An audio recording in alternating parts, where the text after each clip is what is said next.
The world isn't actually shrinking, but sometimes it feels like it. News travels faster than ever, international travel is increasing, and more business is done on a global scale. 25 years ago, there were 7,000 transnational companies. Today, there are over 60,000. The largest earn more each year than most of the world's countries. The world's big problems are getting bigger too. 1 billion people live on less than $1 a day, and there are more and more mouths to feed. Today, the world's population is around 6.5 billion.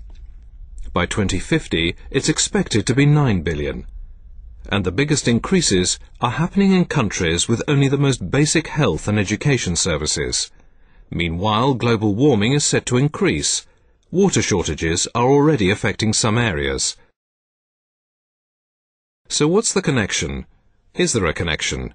Does big business have any role in helping to tackle these big issues? This group of international business leaders are meeting to talk about just these issues. Their companies are members of the World Business Council for Sustainable Development, and the Council has brought them together under the title of the Tomorrow's Leaders Group. Their co-chair, John Manzoni of BP, says they all agree that they cannot ignore the world's major challenges. There's a common understanding among the people around the table in this project that business is good for society. You know, all the basics. We employ people, we pay taxes, we produce goods and services. These are all good things for society, and we deeply believe, otherwise we wouldn't be engaged in them, that these are good things. The question, though, is that there are more complex questions being raised. What of poverty, and what is the role of business in poverty? What of the environment, and how do we create a more sustainable future? How do we operate in an increasingly globalized world? These are much more difficult questions, which I think global companies are equipped and should be beginning to answer. And that's really the essence of what we're doing in this project. The Tomorrow's Leaders Group believe the first step for companies facing up to challenges such as poverty and the environment is to understand how the issues affect their own businesses. The group are agreed that they cannot solve problems purely by giving money away, by philanthropy. Any lasting project has to make a profit. So the group believe the next step for progressive businesses is to take the world's toughest problems and turn them into business opportunities.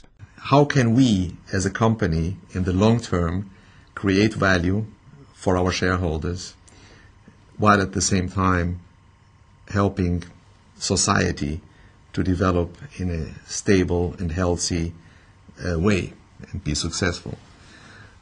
This is obviously in Latin America a very critical question, because there is a lot to be done, and lots of times we coexist close to poor neighborhoods where there are deficits in education, in health, in access to water, to food, etc. So we always try to identify win-win strategies that benefit local population and the company. The Tomorrow's Leaders Group have produced a report listing scores of examples of businesses which have found opportunities to make profits while addressing global issues.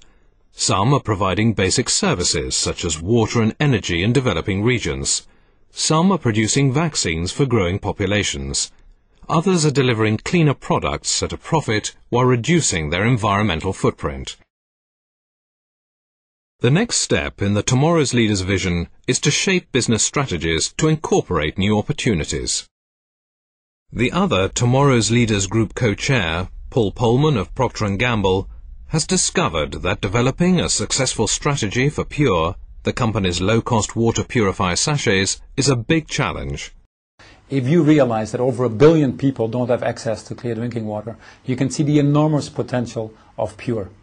The difficulties that we simply encountered in making Pure a commercial model is that the Western, I'll call it developed, standards of success simply don't apply to Pure. The product is sold for 1 cent per liter of clear drinking water, and the conventional marketing distribution costs to establish the product are simply too high to make it profitable. We haven't figured out that economic model yet. The consumer normally doesn't associate their diseases with the drinking water. So to get her to understand that she or he needs the clean drinking water, to get them to use the products properly, simply involves a cost that is tremendous. Often in parts of the world where we don't have an infrastructure or distribution system to make it viable. So we took a different tack as we learn. We've actually made 300 million liters of pure, if you want to, clean water available, and the disaster reliefs. We work with other organizations to just distribute the products, often for free. The tsunami relief is a wonderful example of that. But we're also working with other organizations to see if we can get more of a sustainable model, working with infrastructures that are on the ground. International Council of Nurses would be an example. The Center for Disease Control, the Population Services International. Those are organizations that have established structures on the ground, and we're trying to see if we can distribute the products through them on an ongoing basis. Finding business models that work in poorer regions is just one of the dilemmas businesses face in trying to create business opportunities that solve problems. These solar panels are meeting the energy needs of a village in the Philippines, as solar energy could for many remote parts of the developing world. But it comes at a price impoverished villagers cannot pay. So they are only installed when governments, aid agencies or companies foot the bill. Another dilemma for renewable energy is that it can rarely compete with oil, gas and coal, but the other alternative, nuclear energy, raises its own issues. Within CLP we have a mixture of fossil fuel and non-fossil fuel. Within the non-fossil fuel component we have both nuclear and renewable. They're not mutually exclusive at all. Renewables, frankly, are not economic in today's environment. Notwithstanding the comments that some green groups say that we should all go renewable. Nuclear is, however, economic, broadly speaking, with fossil fuel prices. Having said that, though, all kinds of issues with nuclear, in particular safety, nuclear proliferation, what to do with the waste fuel, which is still not resolved. Are we going to leave a legacy for future generations that they will look back and say, that our grandfathers have created this huge problem for us. So there's still a lot of issues to deal with nuclear, but climate versus nuclear, that's the balance that the world's going to have to face. Fossil fuels versus non-fossil fuels. The environmental and social impact of an investment only becomes clear in the long term, and the Tomorrow's Leaders Group believe that companies have to use long-term measures as well as short-term results in assessing their success. The financial markets are also increasingly taking note of longer-term and non-financial aspects of companies' work, with some investors looking hard at companies' green credentials, for example.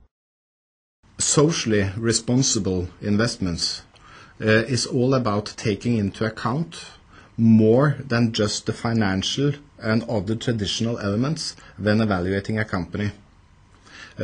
Examples may be the environmental effects of the company, the social effects of the company, and whether or not the company runs the business according to acceptable international standards, for instance, when it comes to taking care of their workforce.